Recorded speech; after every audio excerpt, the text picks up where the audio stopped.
Hello friends, क्या हाल चाल? I hope you all are doing fine. Friends, in today's session we are going to discuss the most important topic of the accounting, that is the rules of accounting. समझ लीजिए कि ये accounting का रामबाण है. अगर इसको सीख डाला तो लाइफ झिंगा लाला. The golden rules of the accounting.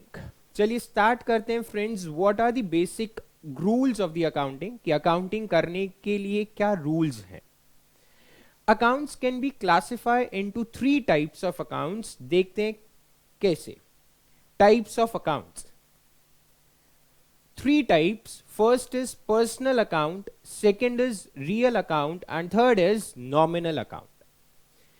अब समझते हैं कि अकाउंट्स में बेसिकली हर अकाउंट को इन तीनों में से किसी एक कैटेगरी में फॉल करवाया जा सकता है. आप कितने भी अकाउंट्स के नाम सुनते हैं, जैसे Ram account, Shyam account, XYZ limited account, Tata limited account, salary account, तो इन सारे अकाउंट्स को इन थ्री कैटेगरीज में किसी ना किसी एक कैटेगरी में वो जरूर आएगा. तो सबसे पहले स्टार्ट करते हैं what actually personal account means.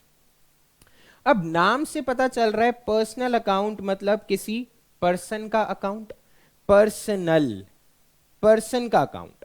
अब अकाउंटिंग की लैंग्वेज में पर्सन को थ्री कैटेगरीज में डिवाइड करा गया. अकाउंटिंग कहता है कि person can be categorised into three ways. First is natural person account. Natural person account मतलब जैसे इंडिविजुअल्स के अकाउंट, जितने भी पर्सन्स के अकाउंट हैं वो सारे कहां आएंगे, नेचुरल पर्सनल अकाउंट में. जैसे Ram account, Sohan account, Mohan account, Golu account.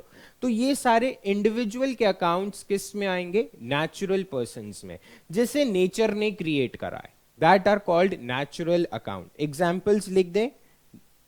Ram account, Sohan account, ये सब आपके क्या है, individual account. Second is artificial persons account. Artificial persons मतलब जो कंपनीज हैं, बॉडी कॉर्पोरेट्स हैं, पार्टनरशिप फर्म्स हैं, ये सब आपके क्या हैं, आर्टिफिशियल पर्सन्स हैं, जिसे लॉ ने क्रिएट करा है, नेचर ने क्रिएट नहीं करा. आप सब ने पढ़ा भी है कि companies are the separate legal entities, artificial person. तो that are called artificial persons account. Artificial person account में क्या आता है, कंपनीज के अकाउंट और आपके पार्टनरशिप फर्म्स के account.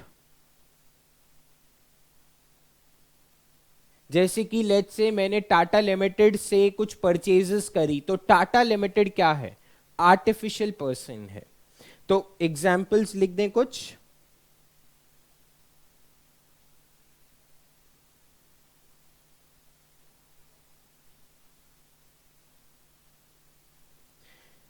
Tata Limited, Reliance Limited, these are the examples of the artificial persons.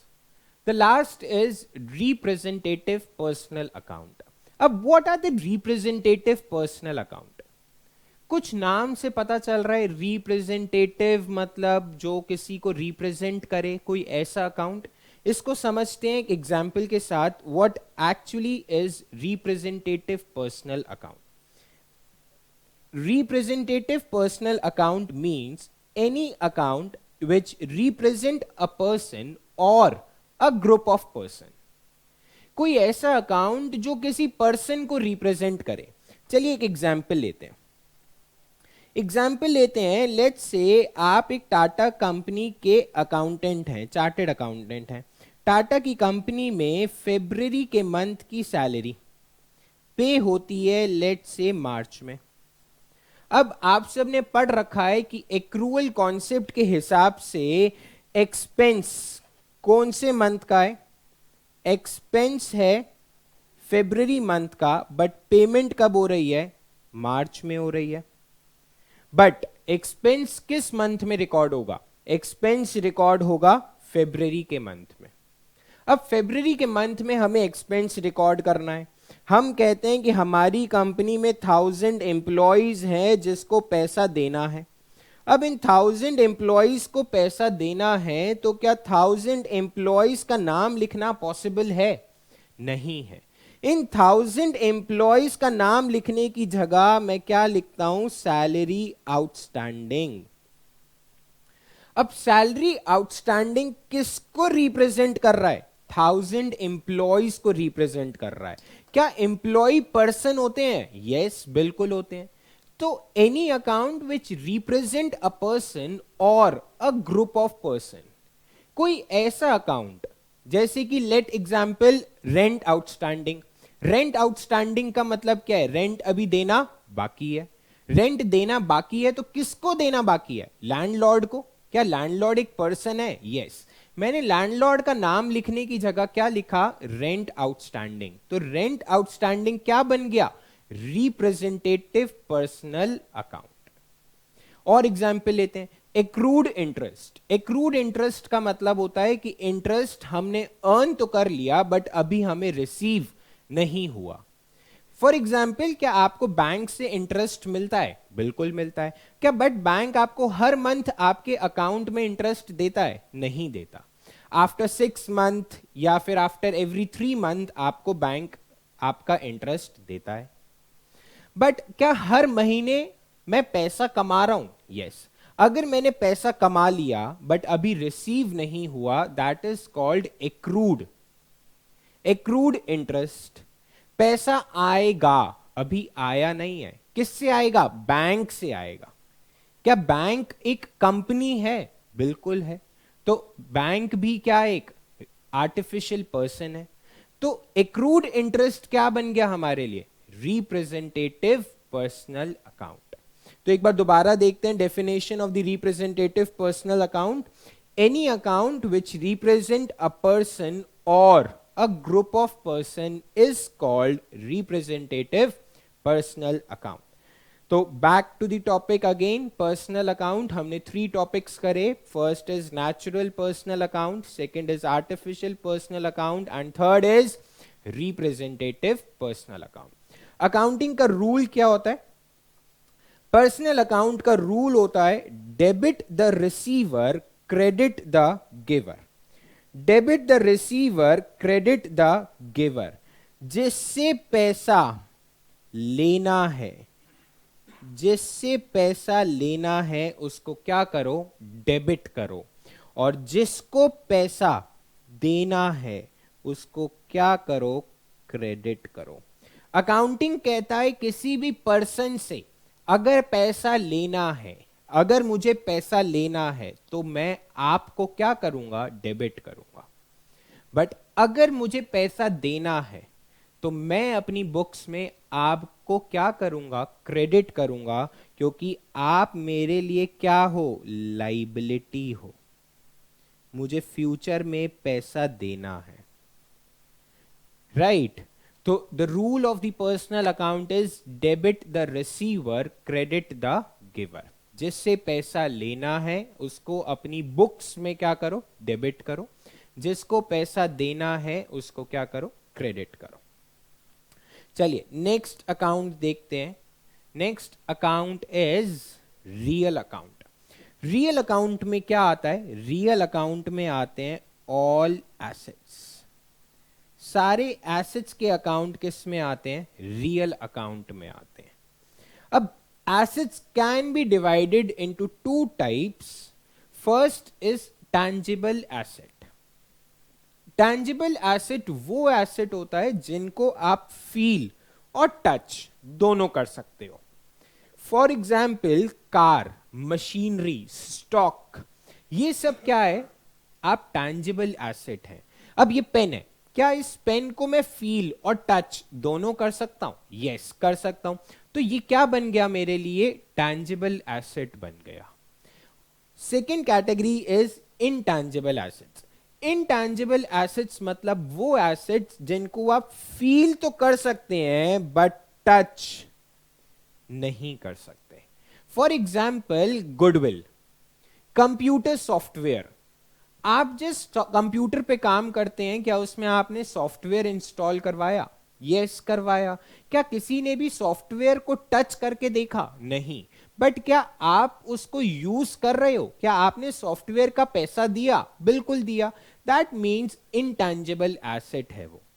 Similarly goodwill, आप कहते हो सर मारुति की बहुत बढ़िया ब्रांड वैल्यू है, बहुत नाम है मारुति का, तो मारुति कंपनी की गुडविल, क्या आप उसको फील, क्या आप उसका बेनिफिट ले सकते हो? यस। बट क्या आप गुडविल को टच करके देख सकते हो कि कहां है गुडविल? नहीं। तो that are called intangible assets. Tangible assets are those which can be feel and touch, but intangible assets जिनको मैं फील तो कर सकता हूं बट टच नहीं कर सकता। तो रियल अकाउंट का रूल देखते हैं। रियल अकाउंट का रूल क्या कहता है? रियल अकाउंट का रूल कहता है debit what comes in, credit what goes out. अगर कोई भी एसेट ऑर्गेनाइजेशन के अंदर आ रहा है, अगर आप उसे परचेज कर कर लेकर आए, तो आपको अपनी बुक्स में उसे क्या करना पड़ेगा? डेबिट करना पड़ेगा। और अगर आप उसको सेल कर रहे हो, बाहर लेकर जा रहे हो, तो आपको अपनी बुक्स ऑफ अकाउंट्स में उसको क्या करना है? क्रेडिट करना है। तो रूल ऑफ अकाउंटिंग क्या बन गया रियल अकाउंट के लिए? रियल अकाउंट में क्या आता है? सारे एसेट। तो रियल अकाउंट का रूल बन गया debit what comes in, credit what goes out. चलिए नेक्स्ट अकाउंट देखते हैं। नेक्स्ट अकाउंट क्या है?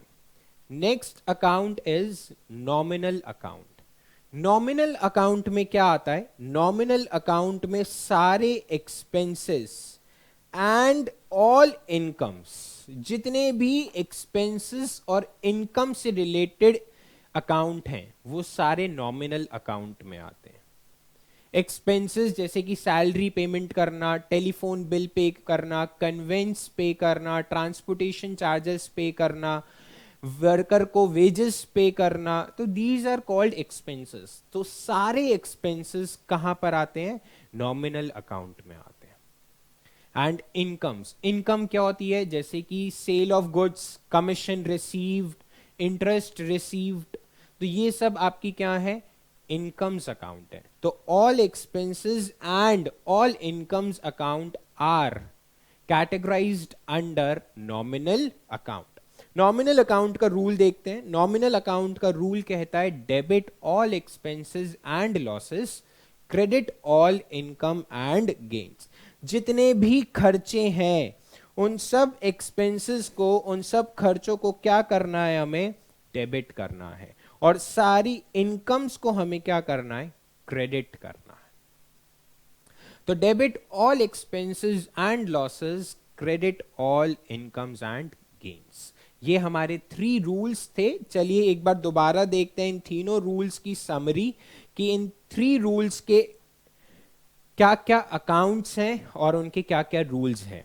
तो फर्स्ट हमने पढ़ा पर्सनल अकाउंट। सर नाम से ही पता चल रहा है ये तो किसी पर्सन का अकाउंट है, और आपने हमें बताया भी कि sir persons can be categorised into 3 types. First is natural persons, जिसमें इंडिविजुअल के अकाउंट आते हैं। सेकंड इज आर्टिफिशियल पर्सन, मैंने कहा वेरी गुड। आर्टिफिशियल पर्सन्स मतलब जिसमें कंपनी के अकाउंट्स, पार्टनरशिप फर्म के अकाउंट। अब आपने अपनी स्कूल की फीस पे करी थी, तो क्या प्रिंसिपल मैडम के नाम पे चेक बनाया था या स्कूल के नाम पे? अब स्कूल के नाम पे चेक बनाया। अब स्कूल एक आर्टिफिशियल पर्सन है या नेचुरल पर्सन है? स्कूल क्या है? एक आर्टिफिशियल पर्सन है। एंड सिमिलरली थर्ड हमने फिर पढ़ा कि sir representative account. Representative account sir वो वाले अकाउंट होते हैं जिनको कोई अकाउंट रिप्रेजेंट करे, किसी पर्सन को रिप्रेजेंट करे। जैसे कि salary outstanding, rent outstanding, salary पे करनी बाकी है। सैलरी पे करना बाकी है मतलब कि अभी पे नहीं करा, दैट इज आउटस्टैंडिंग। किसको पे करेंगे? क्या हम किसी पर्सन को पे करते हैं? यस। तो representative personal account means any account which represent a person और a group of person. Personal account का रूल हमने करा sir debit the receiver, credit the giver. फिर हमने पढ़ा sir real account. Real account में सर आपने 2 एसेट्स बताए कि टैंजिबल एसेट्स होते हैं और इनटैंजिबल एसेट्स होते हैं। टैंजिबल एसेट वो होते हैं सर जिनको आप फील और टच दोनों कर सकते हो। इनटैंजिबल एसेट्स जिनको आप फील तो कर सकते हो बट टच नहीं कर सकते। रियल अकाउंट का रूल आपने पढ़ाया सर हमें कि debit what comes in, credit what goes out. फिर हमने करा sir nominal account. Nominal account में क्या आता है? All expenses and all incomes. जितने भी खर्चे और इनकम के अकाउंट्स हैं वो कहाँ आते हैं? नॉमिनल अकाउंट में।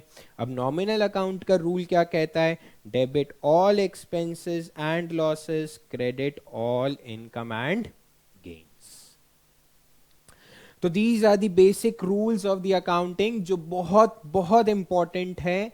सीए फाइनल तक क्या आप पूरी लाइफ टाइम आपको अकाउंटिंग करने में, जर्नल एंट्रीज पास करने में ये काम आएंगे। क्या इन सर ये रूल्स की ऐसा करो एक समरी बना दो, ऐसा करो एक छोटी सी टेबल में बनाकर हमें याद करवा दो सर। तो मैंने कहा ये लो समरी और the modern rules of the accounting. आपने कहा और मैंने सुना दैट समरी बनाते हैं सर। हमने जितने भी रूल्स करे जिनको मॉडर्न टाइम में, आज के टाइम में हमने नाम भी दे दिया कि सर ये मॉडर्न रूल्स ऑफ अकाउंटिंग है, कुछ नहीं है। जो हमने अभी तक करा हम उसी की एक समरी, उसको एक टेबल फॉर्म में समराइज करने की कोशिश करते हैं और देखते हैं कि क्या ये ठीक है। चलिए, टेबल कहती है कि जब भी कोई एसेट या एक्सपेंस इंक्रीज करेगा, जब भी कोई एसेट या एक्सपेंस इंक्रीज करेगा तो हम क्या करना है? डेबिट करना है। तो सर एसेट में कौन सा अकाउंट आता था? Real account. रियल अकाउंट क्या कहता था? Debit what comes in, credit what goes out.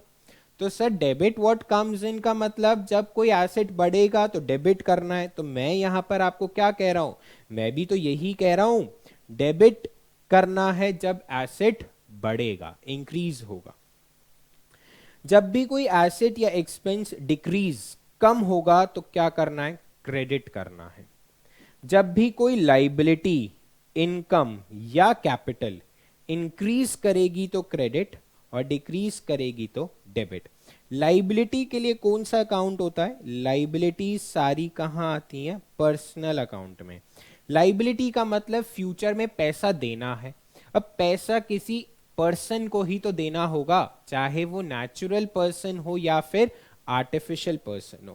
Capital account भी एक तरीके से आपका पर्सनल अकाउंट ही है। इनकम अकाउंट कौन सा अकाउंट है? इनकम अकाउंट है नॉमिनल अकाउंट। और एक्सपेंस अकाउंट भी कौन सा अकाउंट है? Nominal account. एसेट्स कौन सा अकाउंट है? Real account. Yes, very good. तो अभी तक हमने एक मॉडर्न रूल्स और समरी देखी कि कैसे अकाउंटिंग के रूल्स को हमने समराइज कर दिया। हमने कहा कि जब भी कोई एसेट या एक्सपेंस इंक्रीज करेगा तो हमें क्या करना है? डेबिट करना है। और जब भी कोई लाइबिलिटी, इनकम या कैपिटल इंक्रीज करेगी तो हमें क्या करना है? डेबिट करना, क्रेडिट करना है। सॉरी, क्या करना है? हमें क्रेडिट करना है। चलिए कुछ एग्जाम्पल्स लेते हैं और एग्जाम्पल्स के साथ स्टार्ट करते हैं कि और कैसे क्या रूल्स ऑफ अकाउंटिंग हमें समझ में आए। कुछ प्रैक्टिस करते हैं रूल्स ऑफ अकाउंटिंग की।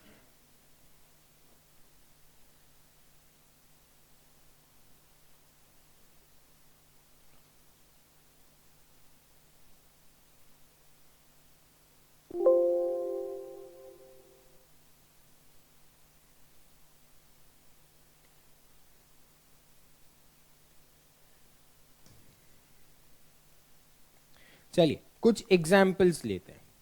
Example, let's say machinery purchase in cash rupees 10,000। Machinery purchase in cash rupees 10,000। अब मशीनरी क्या है? मशीनरी क्या एसेट है? यस, मशीनरी एसेट है। सर कैश क्या है? कैश भी एसेट है।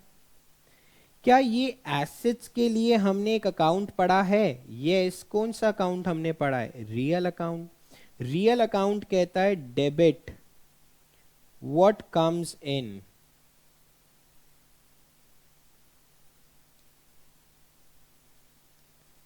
Credit what goes out.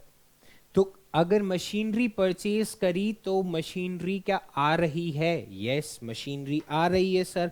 तो मशीनरी आ रही है तो करो ना फिर मशीनरी अकाउंट को डेबिट।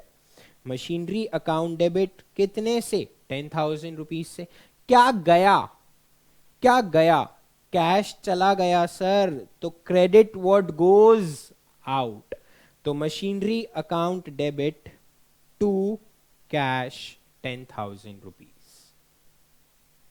सर और एग्जाम्पल्स करवाओ। ये तो बहुत आसान सा एग्जाम्पल लिया था आपने। चलिए और एग्जाम्पल्स देखते हैं। एक एग्जाम्पल और लेते हैं। Let's say machinery purchase on credit from Tata limited rupees 10,000। Machinery purchase करी क्रेडिट पे। क्रेडिट पे मतलब उधार पे। क्रेडिट पे मतलब उधार पे। अब मशीनरी परचेज करी क्रेडिट पे तो मशीनरी कौन सा अकाउंट है? Machinery is real account. और टाटा लिमिटेड कौन सा अकाउंट है? टाटा लिमिटेड क्या रियल अकाउंट है? नहीं। कौन सा अकाउंट है? पर्सनल अकाउंट है। तो मशीनरी परचेज करी क्रेडिट पे टाटा लिमिटेड से। रियल अकाउंट का रूल कहता है डेबिट व्हाट कम्स इन। तो debit what comes in, machinery खरीद के लाए तो क्या मशीनरी आ रही है? यस, बिजनेस में आ रही है। तो मशीनरी अकाउंट को क्या कर दूं? डेबिट कर दूं। टू क्रेडिट किसे करूं? अब पर्सनल अकाउंट का रूल कहता है debit the receiver credit the giver. जिसको पैसा देना है। अगर मैं मशीनरी खरीद के लाया तो मुझे टाटा लिमिटेड को पैसा देना है। यस, तो मैं टाटा लिमिटेड को क्या करूंगा? क्रेडिट कर दूंगा टू टाटा लिमिटेड। कितने रुपीस से? 10,000 rupees.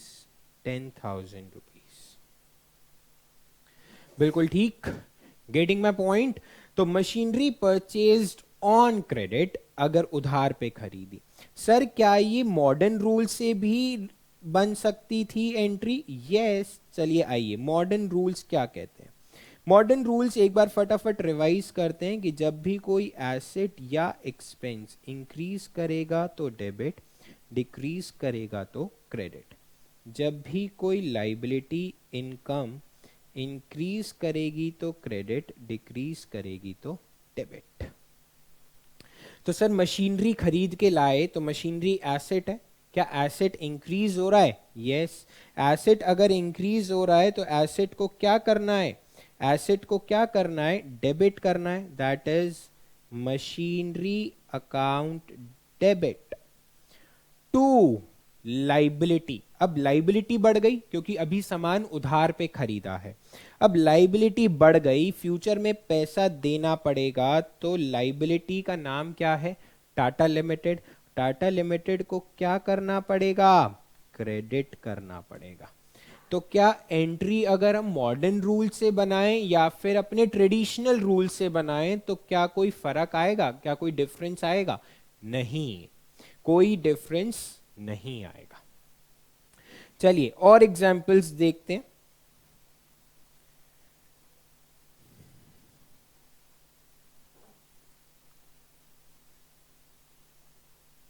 Salary paid in cash rupees 10,000 for the month of March.